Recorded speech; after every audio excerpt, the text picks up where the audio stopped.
ညီကိုတရားလုံးမဲမင်္ဂလာပါပါနော်ဟိုကျွန်တော်တို့မနေ့ကဆိုလို့ရှိရင်ဒါပရီးမီးယားလိပွဲကျွန်တော်ဒါမန်ယူသခင်ပွဲရယ်ကျွန်တော်တို့ဒါအာဆင်နယ်ပွဲရယ်ကိုကျွန်တော်နှစ်ပွဲရွေးချယ်ပေးခဲ့တယ်နှစ်ပွဲလုံးတော့ကျွန်တော်ရွေးချယ်ပေးခဲ့တာတော့9အောက်ပဲဗျာနော်9အောက်ကိုနှစ်ပွဲလုံးရွေးချယ်ပေးခဲ့တဲ့ကြောင့်မနေ့ကနှစ်သင်းလုံးကဒါ9အောက်သွားတယ်မန်ယူကလည်းကျွန်တော်တို့ဒါတစ်ဖက်အသင်းကတယောက်နေနေတာဟောမှကျွန်တော်နိုင်အောင်မကန်နိုင်မဲနဲ့နော်ဒါ2-1နဲ့ဒါရှုံးနေသွားခဲ့လေဗျာနော်ကိုပေါင်းအောက်သွားခဲ့တဲ့နှစ်ပွဲလုံးပြီး body ကတော့ကျွန်တော်ဒါ Man U body ရယ် Arsenal body ရယ်ပေးခဲ့တယ်ဗျာနော် Man U body တော့ကျွန်တော်မရပါဘူး Arsenal body ပဲရတယ်ဒီနေ့မှာကျွန်တော်ဒါ Premier League ရဲ့လက်ကျန်ပွဲနော်ည2နာရီခွဲလောက်မှာရှင်မြန်ကစားမယ်ကျွန်တော်ဒါ Tottenham Hotspur နဲ့ Crystal Palace ပွဲကိုကျွန်တော်ရင်သုံးသက်ပေးမယ်ကျွန်တော်နှစ်ပွဲရွေးချယ်ပေးထားတယ်ဗျာနော်ဒီနေ့ပထမဆုံးเนี่ยကျွန်တော်ဒါ Spur နဲ့ပဲလေးကကျွန်တော်လက်ရှိ table ရဆိုလို့ရှိရင်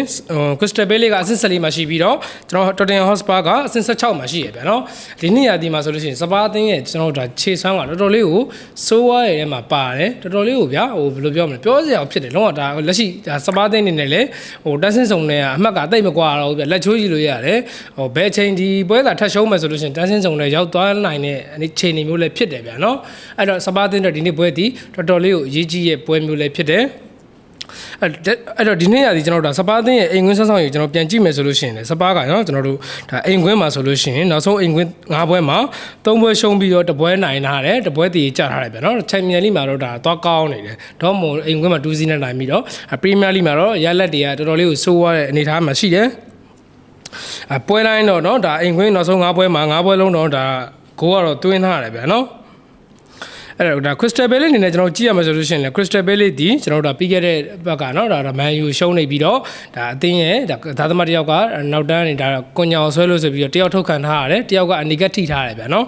အဲ့တော့ဒီနေ့ရာသီဒါအဝေးကွင်းဆက်ဆောင်ရင်ကျွန်တော်နောက်ဆုံး9ပွဲလောက်ကျွန်တော်ကြည့်မယ်ဆိုလို့ရှိရင်လည်းဒါ Palace ကနောက်တန်းဟိုအဝေးကွင်းဆက်ဆောင်ရေးကမစိုးဘူးကျွန်တော်တို့နှစ်ပွဲတည်ရကြထားတယ်နှစ်ပွဲတည်နှစ်ပွဲရှုံးတစ်ပွဲနိုင်ထားတယ်ဗျာနော်စပါးထတော့တာတယ်ဗျာနော်ရလက်ပိုင်းဆိုင်ရာရဆိုလို့ရှိရင်ဟတ်တူဟတ်ရကြည့်မယ်ဆိုလို့ရှိရင်လည်း Palace ကဒီနောက်ဆုံးစပါးနဲ့တွဲဆုံခဲ့တဲ့3ပွဲလုံးမှာ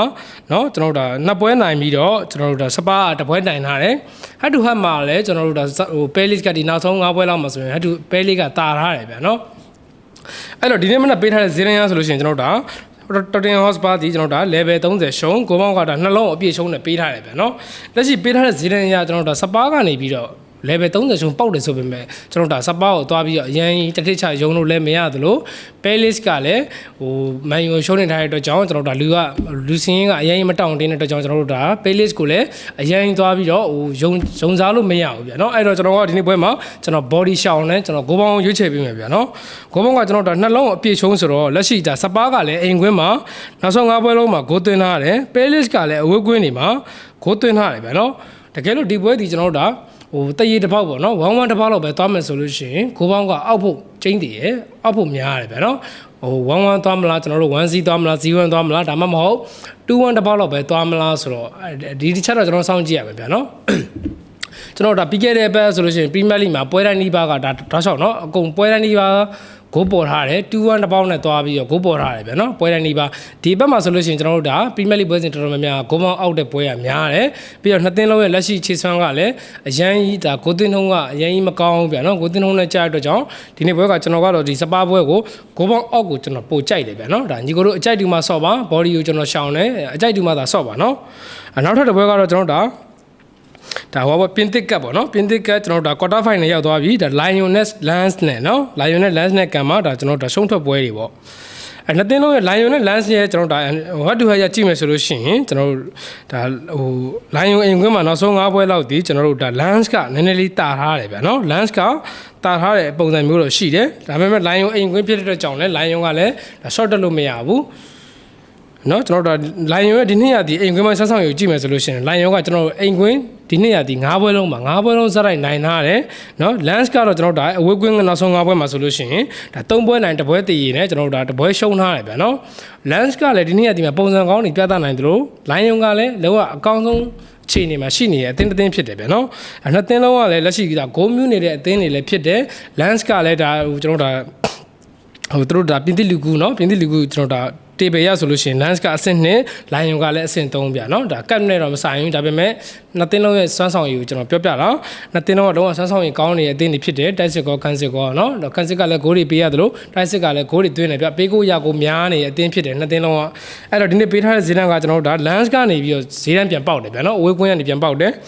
level 15ပြားရှုံကိုပေါင်းက365ပြားစားတယ်စပေါက်တယ်ဗျာနော်လက်ရှိပေးထားတဲ့ဈေးတန်းရဆိုလို့ရှိရင်လည်း line ညုံကလည်းလက်ရှိကောင်းသောပုံစံဖြစ်နေတဲ့အတွက်ကြောင့် body ကိုကျွန်တော်မရွေးရဘူးဗျာနော် body ရှောင်းနေဗျာနော် line အင်ကွင်းဆိုပေမဲ့လည်း lens ကဈေးတန်းပြန်ပေါက်ထားတဲ့အတွက်ကြောင့် body တော့ရှောင်းနေ line ကပြီးတော့အင်ကွင်းမှာကျွန်တော်တို့ဒါ9ဘွဲစားတိုင်းလောက်ထိတောက်လျှောက်မရှုံးပွဲမရှိနိုင်ထားတယ်အဲ့တော့ဒီနေ့ပွဲမှာကျွန်တော်တို့ကိုပေါင်းမဲ့ထပ်ပြီးတော့မှန်းပေးရမယ်ဗျာနော်ကိုပေါင်းကကျွန်တော်တို့365ပြားစားဆိုတော့ဟိုနှစ်သင်းလုံးကလည်းဂိုးမြူးနေတယ်ပေးကိုရကိုများနေတဲ့အသင်းဖြစ်တဲ့ကြောင့်ဒီဘွဲကအနည်းဆုံးမသွားဘူးဆိုရင်တော့2-1-1-2တစ်ပေါက်လောက်ထိသွားဖို့များတယ်ဗျာနော်တေကြမယ်ဆိုရင်တော့မှ2-2တစ်ပေါက်လောက်နဲ့တေကြဖို့များတယ်ဗျာနော်အဲ့တော့ကျွန်တော်ဒီနေ့ဟို line ပွဲကိုကျွန်တော်ကဂိုးပေါင်းအပေါ်ကျွန်တော်ပိုကြိုက်တယ်ဒါကျွန်တော်ဒီနေ့နှစ်ပွဲရွေးချယ်ပေးခဲ့တယ်ကျွန်တော်စပါးပွဲကိုတော့ဂိုးပေါင်းအောက်ကြိုက်တယ် line နဲ့ lens နဲ့ကိုကျွန်တော်ဂိုးပေါင်းအပေါ်ကိုကြိုက်ပါတယ်ဗျာနော်ညီကိုတို့အကြိုက်ဒီမှာသာဆော့ပါ channel ပွဲတွေတော့ကျွန်တော် channel ထဲမှာပဲတင်ပေးတယ်ကျွန်တော် channel မှာဆိုလို့ရှိရင်လည်းကျွန်တော်နှစ်ပွဲကောင်းကိုဒါ3ရက်လောက်ထိတော့ရထားတယ်ဗျာနော်စိတ်ဝင်စားတဲ့ညီကိုတွေဝါသနာပါတဲ့ညီကိုတွေကလာရောက် join လို့ရပါလေအားလုံးအဆင်ပြေပါစေကိုလက်ပါ